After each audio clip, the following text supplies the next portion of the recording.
안녕하십니까.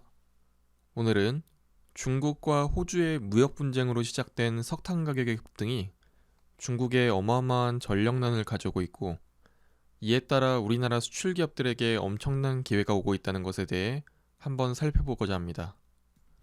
지난 시간에 중국 홍수에 대해서 한번 언급했었는데요. 작년에 중국 남부 쪽에 거의 2달 넘게 비가 계속 내려서 피해가 꽤 컸었는데, 올해는 이게 작년보다 더 일찍 시작했다는 소식을 전해드렸는데요.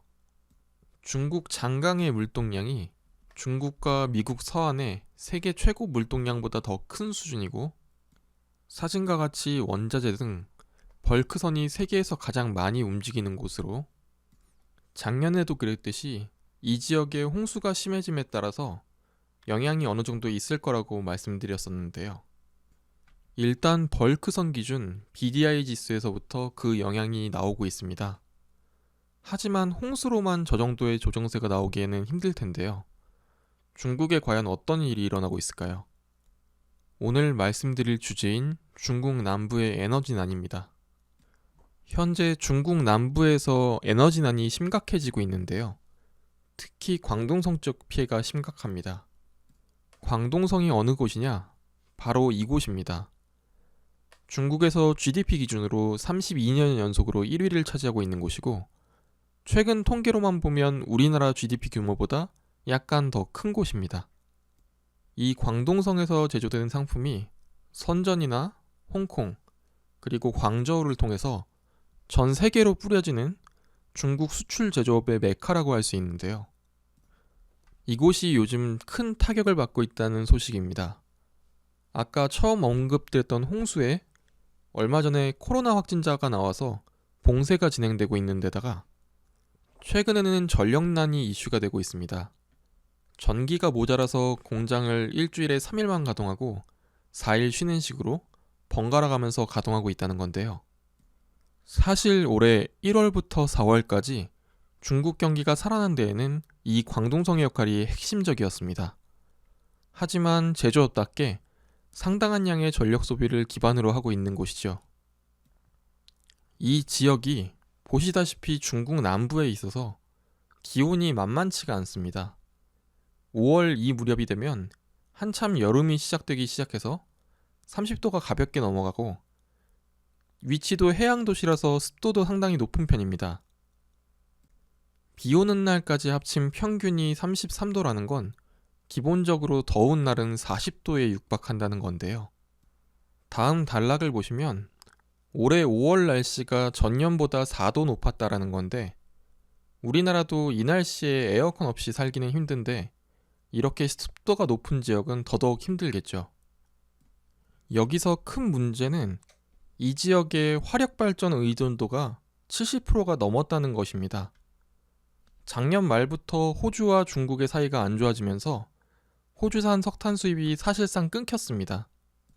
다른 지역에서 수입을 하고는 있는데 전력회사 입장에서 발전을 하면 할수록 손해인 상황이라 발전량을 최대한 줄이다 보니까 전력 부족 사태가 심각해지고 있습니다.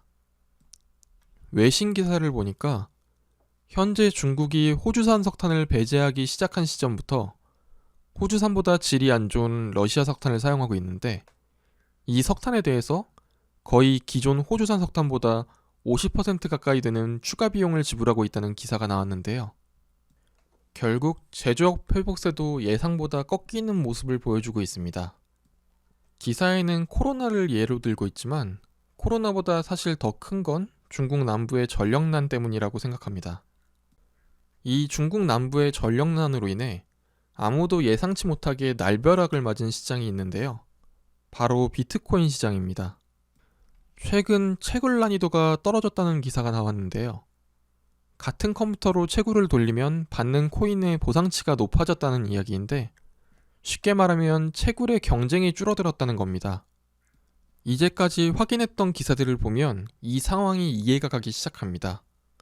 에어컨도 못 틀고 있고 공장도 제대로 가동 못 시키는데 막대한 에너지를 코인 채굴하는 데 쓰고 있으니 중국 정부로서는 막을 수밖에 없는 입장인 거죠. 시장에서는 중국 정부가 비트코인이 싫어서 코인 채굴을 단순히 금지한 것처럼 해석하고 있지만, 실상은 결국 석탄 가격 상승으로 인한 전력난을 견디지 못한 중국 정부가 강제로 코인 채굴을 막아놓은 상황인 겁니다.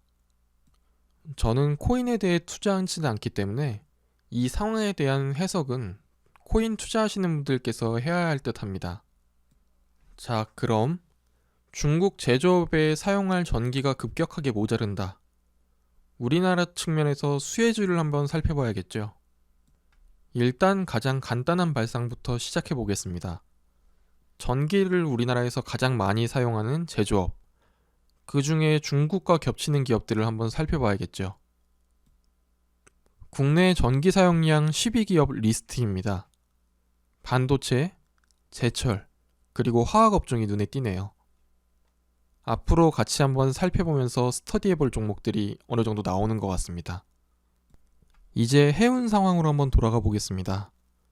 백신 접종이 활성화되면서 유럽과 미국의 수요는 여전히 폭발하고 있는데 중국 제조업체들의 생산량이 줄어들 기미가 보입니다.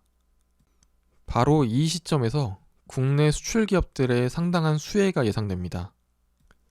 이 그림은 중국 남방을 통한 유럽 수출 루트라고 보시면 될 것 같은데 광저우와 홍콩 쪽 수출 관련 제조업에 차질이 생긴다면 결국 비슷한 제품을 생산하는 우리나라 기업들이 수혜를 받을 수밖에 없는 상황으로 보입니다.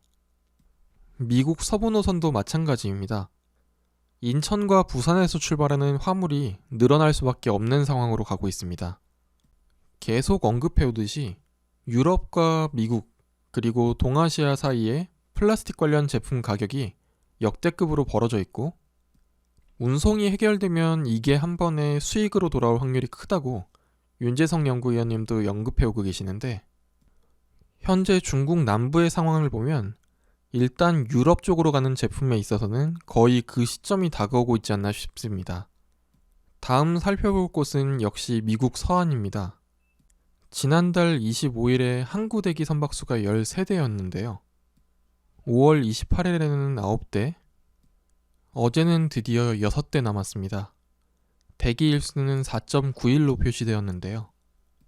입항일수는 늘었는데 저 입항일수 사이에 5월 31일 메모리얼 데이로 인한 하루 휴일이 껴있는 걸 감안하면 실제 일수는 3.9일로 감소한 것이고 항구 대기 선박수가 6대까지 내려간 건 거의 작년 11월경입니다. 사실상 선박 대란이 미국 서안에서는 거의 정리되어 가고 있는 분위기라 볼 수 있습니다. 상하이 운임을 계산하는 SCFI 지수에서 미국 서안과 유럽행 운임이 차지하고 있는 지수 비중을 볼 때 개인적으로는 다음이나 다다음 지수의 발표 당시 지수가 상당히 꺾일 확률이 있다고 보고 있습니다. 실제로 데이터를 가지고 있을 확률이 높은 외국인들이 HMM을 매도하고 있는 것도 아마 이래서이지 않을까 생각합니다. 저번 영상에서 4월에 미국 서안 쪽 건설과 관련된 석유화학 제품의 수출 강세가 이어지고 있다고 설명드렸었는데 5월에도 이 기조는 이어졌습니다. 3달 연속 역대급 수치를 찍고 있습니다. 전체적인 수출 자체도 사상 최대에 따른 호조를 보이고 있고 석유화학 쪽은 특히 단가 상승에 따른 호조를 보이고 있습니다. 가전, 포장재, 의료제품의 호조를 명시하고 있는데 결국 ABS, PE, PP, 라텍스라는 게 어느 정도 읽혀집니다. 석유화학 쪽 국가별로 수출액 증가세를 확인해보면 미국과 아세안, EU 순인데 아세안 쪽 증가세는 라텍스일 거고 미국과 EU는 역시 플라스틱 관련 제품일 걸로 보입니다.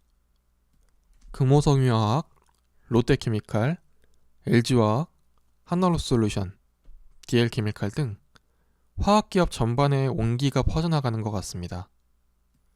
더욱더 고무적인 건 섬유와 가전도 살아나고 있다는 건데 결국 이 분야 다 석유화학 관련이 기초소재이기 때문이죠. 금호석유화학의 경우 주 수출지인 아세안 쪽의 수출 수치가 워낙 좋아서 반등을 개인적으로는 예상하고 있습니다. 이번 주도 어느새 장이 하루 남았습니다. 시장도 여러분들의 계좌도 좋은 결과 있기를 바라면서 이번 영상을 마치겠습니다. 남은 한 주도 모두 성공 투자하시기 바라겠습니다. 감사합니다.